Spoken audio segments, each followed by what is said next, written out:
자, 3번 문제 보겠습니다. 갑의 입장에 대해 을이 제기할 수 있는 비판으로 가장 적절한 것을 물어봤습니다. 그럼 갑과 을의 입장을 한번 살펴봐야 되겠네요. 자, 갑을 보니까 인간이 이타적으로 행위하는 것은 자신의 생존과 번식 혹은 자기 유전자를 복제하는 데 도움을 주기 때문입니다. 그래서 이게 결국은 핵심적인 말인데, 인간의 이타적인 행동과 그와 관련된 도덕성은 자연 선택을 통한 진화의 결과로 보아야 된다. 자, 키워드는 결국은 자연 선택이라는 키워드고요. 그리고 진화라는 키워드가 되겠습니다. 갑의 입장을 좀 비교적 최근에 등장한 입장인데, 진화 윤리학이라고 얘기를 합니다.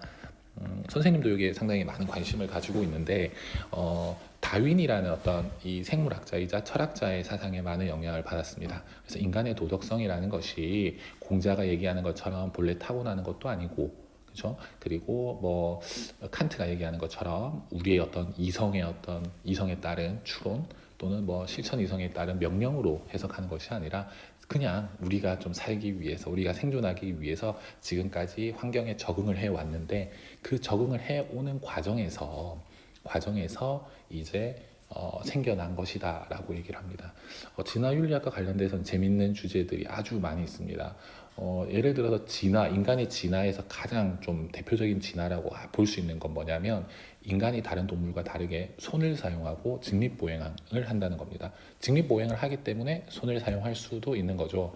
그래서 이러한 어떤 진화가 왜 인간의 도덕성에 영향을 미쳤는가, 많은 주장들이 있는데, 그 중에 선생님이 좀 재밌게 생각하는 것 중에 하나는, 인간이 이렇게 직립보행을 하면서 인간에게 많은 장점이 주어졌지만 또 다른 어떤 단점도 생겼습니다. 그 단점 중에 하나가 뭐냐면, 인간의 골반의 크기가 상당히 작아졌다라는 거예요. 그러니까 직립보행을 하게 되면서 이제 균형을 유지하기 위해서는 큰 엉덩이와 골반을 가지고 있으면 안 된다라는 거죠.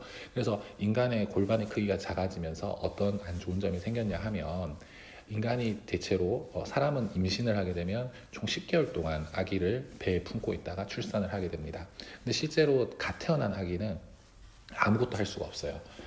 강아지라든지 뭐 고양이라든지 소나 말이나 대부분의 포유류들은 태어나자마자 별다른 어떤 학습이나 보살핌 없이 바로 걷고 뭐 젖을 물고 뛰어다닐 수도 있습니다. 심지어는.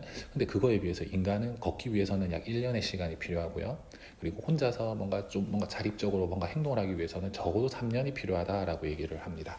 그런 것처럼 인간이 진화를 하면서 좀 직립보행을 하면서 골반이 작아지고 인간의 아기를 충분히 성숙한 상태에서 출산을 해야 되는데, 골반이 작아지다 보니까 더 이상 키울 수가 없다. 그래서 다른 동물들과는 다르게 좀 미성숙한 인간을 출산을 했습니다. 그로 인해서 결국은 어린 시절에 아이는 보살핌을 받지 않으면 죽게 된다라는 거예요. 그래서 어렸을 적에 부모님들이 아이를 아주 열심히 보살핍니다. 애정을 가지고 보살펴 주겠죠. 그래서 그 애정, 어떤 애착이라고 하나요? 그럴 때 아동 초기에 받았던 그 보살핌이라는 것이 결국은 인간의 도덕성의 기원이 된다라고 주장하는 사람들도 있습니다. 그래서 만약에 인간이 직립보행을 하지 않았더라면 인간은 배려하는 방법을 몰랐을 것이다 라고도 얘기하기도 하죠. 이것 말고도 상당히 많은 주제들이 있습니다. 재미있는 주제들이. 그래서 그것에 대해서는 수업 시간에 또 나중에 우리 계약해서 해가고 나서 선생님하고 좀 더 자세히 보고, 결국은 이 갑의 입장이 진화윤리학의 입장이다. 진화윤리학의 입장은 진화론이라는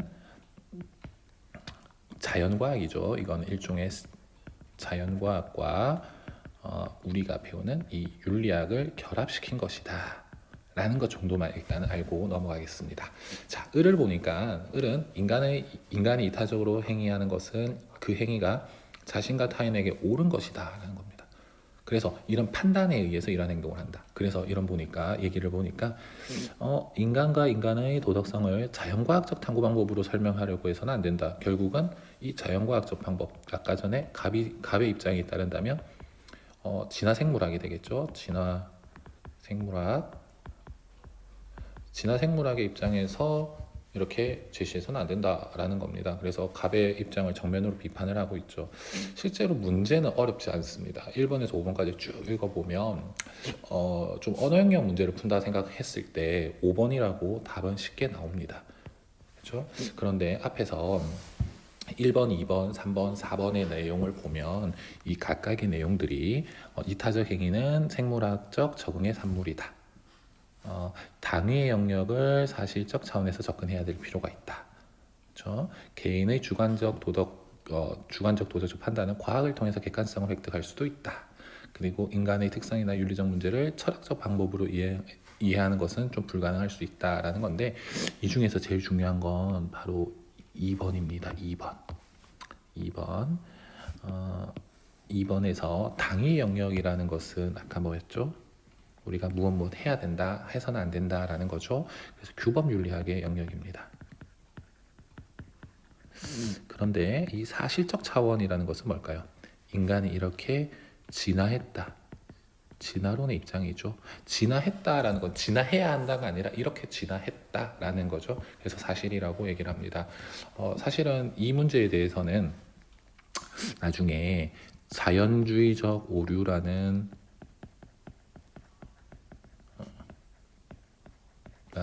비판이 가능합니다. 자, 이 자연주의적 오류에 대해서는 선생님이 다시 나중에 따로 별도의 시간을 가져서 설명하도록 하겠습니다. 상당히 중요한 내용입니다. 2번 문제는 마치기 전에 2번 문제는 이번 2015 개정 교육과정에서 새롭게 등장한 내용입니다. 실제로 이 내용을 강조하고 있는 사상가들 또는 윤리학자들이 많이 있고 앞으로도 아마 강조가 될 것 같습니다. 그래서 진화윤리학과 함께 이번 2015 개정 교육과정에 들어온 신경윤리학이라는 주제가 있는데 선생님이 이 두 학문에 아주 관심이 많고 그리고 교육과정 개정과 관련되어서 새로 주목받고 있는 내용이기 때문에 이 내용은 반드시 시험에 출제하도록 하겠습니다.